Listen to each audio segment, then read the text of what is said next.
Amis de la foudre et du tonnerre, bonjour. Il y a quelque temps, un internaute m'a demandé de faire une petite vidéo sur le sujet des prises anti-foudre et de savoir ce que j'en pensais.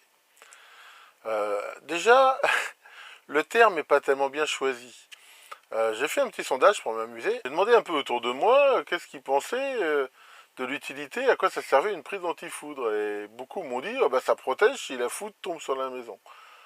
Non, une prise anti-foudre, ça ne protégera jamais de ça. Il faut savoir que les énergies mises en jeu, vraiment, quand la foudre tombe quelque part, c'est pas un petit système anti-foudre, une prise ou quoi que ce soit qui arrêtera ça. Ce qui peut éventuellement protéger de la foudre, ça peut être un paratonnerre, mais enfin on va pas en parler ici, ça sort un petit peu du cadre de la vidéo.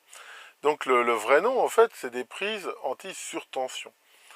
C'est ça qu'éventuellement on peut trouver. Les surtensions qu'il peut y avoir ne sont pas forcément dues à des causes atmosphériques, hein, il peut y avoir d'autres causes. J'ai trouvé sur le net un document en français, un petit PDF, hein, je le mettrai ici en lien dans la vidéo, qui est vraiment très très intéressant, qui je crois résume très bien tout ce qu'il faut savoir, on va dire, sur les surtensions et les manières de s'en protéger. Enfin bon, ici je vais quand même vous faire un petit résumé de la chose, sachant que de toute façon, vouloir se protéger à tout prix, je veux dire, c'est comme toutes les protections, quoi. Ça a un effet de toute façon plus ou moins limité. Ce qu'il faut savoir, c'est qu'en effet, si la foudre tombe directement sur votre ligne électrique ou sur votre ligne téléphonique, par exemple, de toute façon, quoi que vous fassiez, ça fera beaucoup de dégâts. Et là-dessus, il n'y a pas grand-chose à y faire. Par contre, on va voir qu'il est en effet possible de se protéger contre les effets indirects des coups de foudre. Ça, par contre, il y a moyen de faire quelque chose. Alors, regardons un petit peu ça. Regardons un petit peu la nature de ces surtensions. Les surtensions qu'il peut y avoir, hein, c'est un réseau, on va dire, domestique, sont de deux natures. Elles peuvent être de mode différentiel ou de mode commun. Alors, c'est quoi qu'on appelle différentiel? Différentiel, c'est-à-dire qu'en fait, c'est une surtension qu'il va y avoir, typiquement, entre le neutre et la phase. Là, par exemple, normalement, ici, on va dire qu'on a 240 volts à peu près en France, et là, il pourrait y avoir une surtension entre les deux. Ensuite, il peut y avoir les surtensions en mode commun. Les surtensions en mode commun, c'est des surtensions qu'il va y avoir, par exemple, généralement entre la Terre et les deux fils ici. C'est des notions, ces modes différentiels et communs qu'on retrouve à plein d'endroits, dans l'électronique en particulier, avec les amplis hop et les choses comme ça. Mais ici, c'est vraiment ce genre de surtension qu'on peut avoir. Alors, ces surtensions, la cause peut être relativement différente.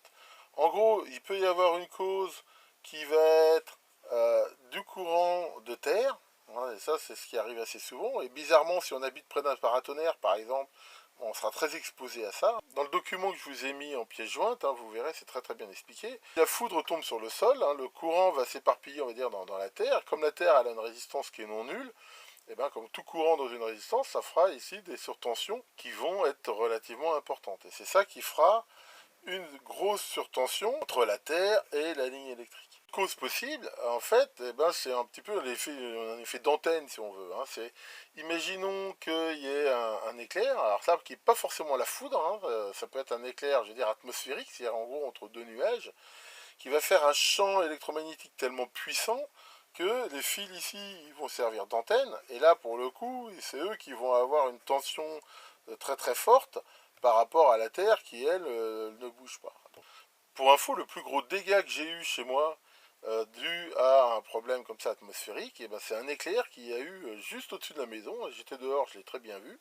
Quasiment, visuellement, on a l'impression qu'il était perpendiculaire à la maison, et ça a fait un dégât phénoménal, parce que ça a induit dans les fils électriques de ma maison une surtension vraiment très importante, et ça m'a niqué pas mal de systèmes électroniques. J'avais tout un système d'éclairage électrique qui a dégagé. J'avais un autocom téléphonique qui a aussi beaucoup souffert. Enfin bon, j'ai eu beaucoup de dégâts suite à ça.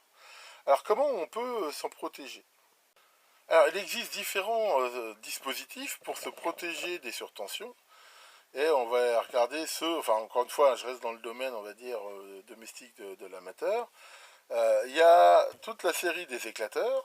Alors un éclateur à air, en gros, c'est deux bouts de conducteurs qui sont séparés par un espace simplement au niveau de l'air. Et quand la tension entre les deux fait que la ionisation entre les deux pointes va être telle que l'air va devenir conducteur, bah, il va se créer un plasma en fait entre les deux et un éclair. En fait c'est le même principe un petit peu que l'éclair, mais comme ici les deux pointes sont relativement rapprochées, ça c'est relativement efficace.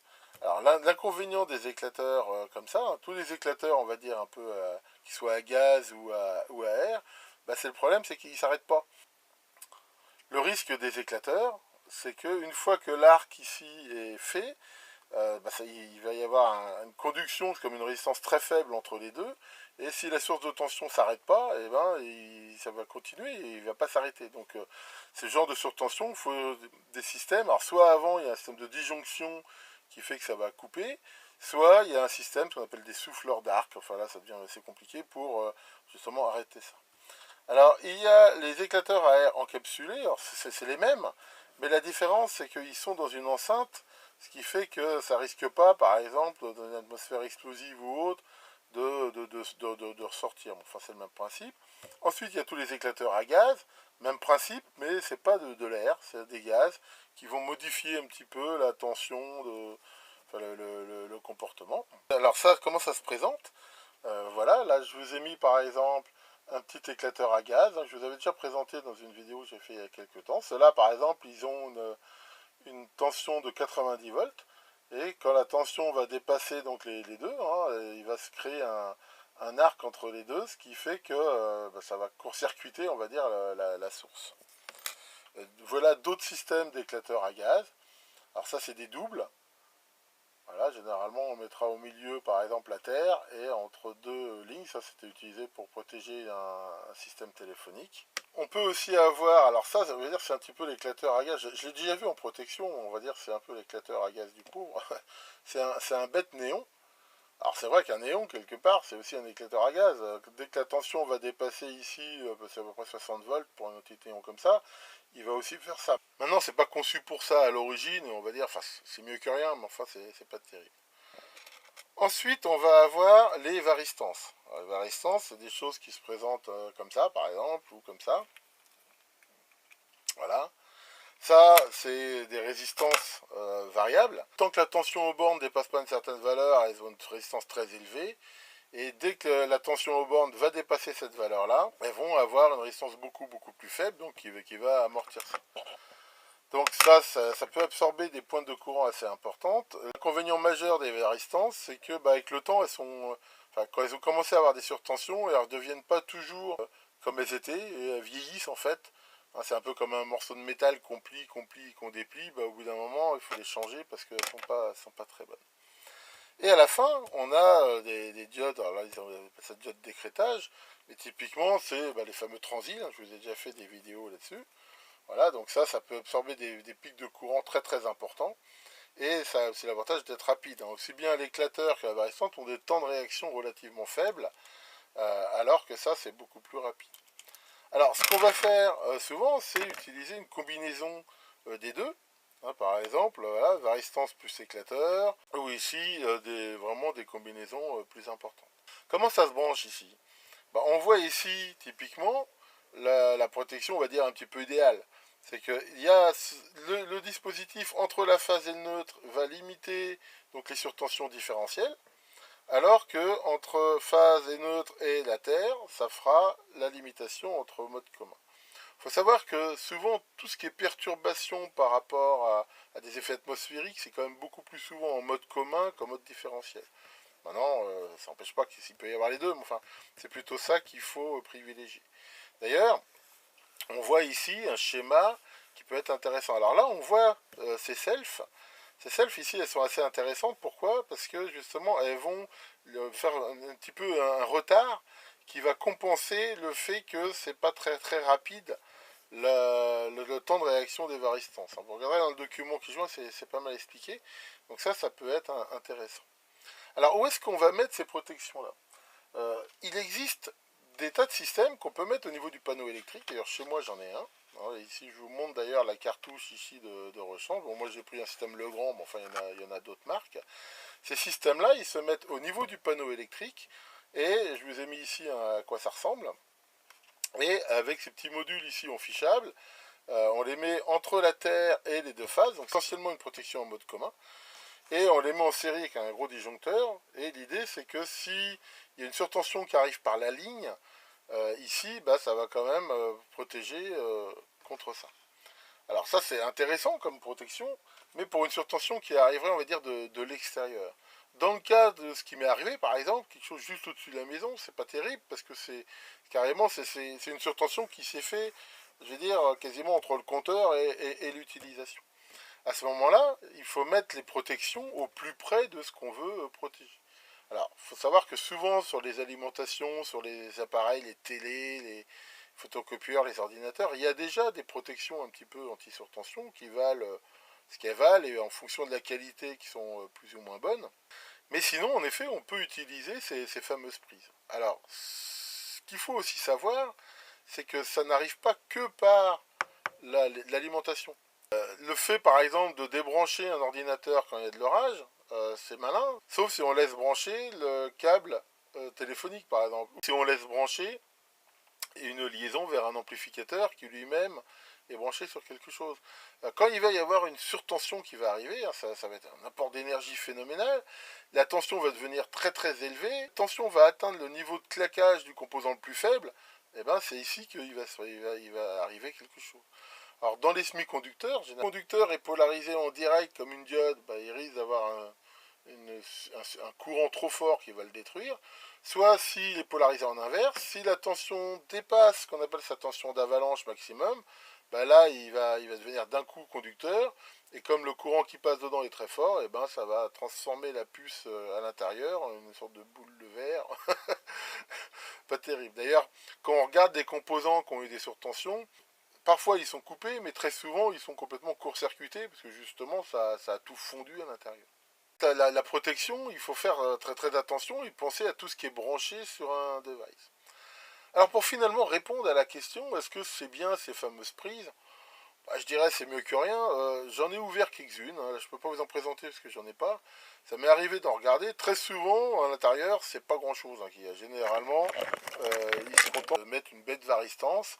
Et souvent, j'en ai même vu, hein, il y en avait des pas chers, où elles étaient en plus qu'en mode différentiel. C'est-à-dire qu'il n'y avait rien par rapport à la Terre.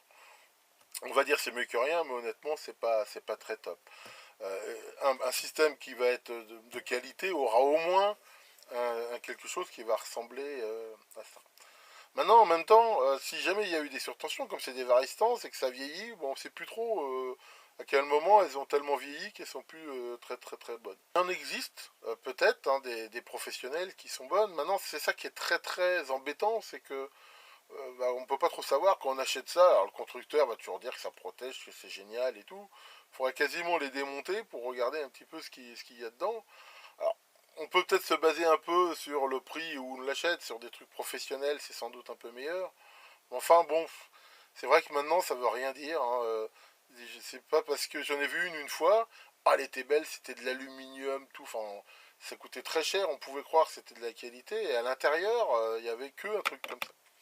J'en ai même vu une fois, alors là c'était vraiment un truc à 10 balles, où c'était un condensateur. Un condensateur, ça élimine pas les surtensions. Si je remplace par exemple ça par des condensateurs, ça va avoir quoi comme effet? Ça va avoir un effet de filtre quelque part. C'est-à-dire qu'en effet, toutes ces surtensions qui arrivent en même temps, elles arrivent avec des fronts très très rapides. Donc ça correspond à de la haute fréquence si on veut. Donc c'est vrai que le condensateur, il va absorber ça en partie. Maintenant, le condensateur, ça a une tension de claquage. Donc déjà, dès que lui, ça va dépasser, ça va généralement complètement le bousiller, puis il n'est pas du tout fait pour absorber des courants comme ça. Puis en même temps, un condensateur, bah, voilà, il va juste absorber ce front-là, il n'est pas du tout fait pour absorber des énergies. Enfin donc, mettre ici des condensateurs en protection contre les surtensions, non, ça peut être intéressant, on va dire, pour des parasites. Enfin, c'est pas le but de la vidéo de parler des protections anti-parasites. Résumé, bah, c'est un petit peu la jungle, hein, c'est pas facile à savoir. Maintenant, c'est toujours pareil, entre ça et rien. Alors, une solution, ça peut être de les faire vous-même. Je mettrai un autre lien dans la vidéo d'un gars qui a fabriqué comme ça des protections lui-même. Hein. Ça peut vous donner des idées. Maintenant, si vous le faites, de toute façon, il faut comme utiliser des composants de qualité. Et en même temps, bah, de temps en temps, les vérifier pour voir s'ils sont bons. On voit que ces petits modules-là, ils ont un truc quand même qui est intéressant, c'est qu'il il y a quelque chose quand même, un petit voyant ici, qui permet éventuellement de vérifier s'ils sont bons. C'est-à-dire que si à un moment donné il a absorbé une telle surtension qu'il est endommagé, le voyant sera rouge, ça permettra de savoir qu'il faut les changer. Donc voilà en gros tout ce qu'on pouvait dire rapidement sur les protections possibles contre les effets de la foudre. Que le grand Xénon, dieu des éclateurs, vous protège des foudres du grand Jupiter et à bientôt pour de nouvelles vidéos.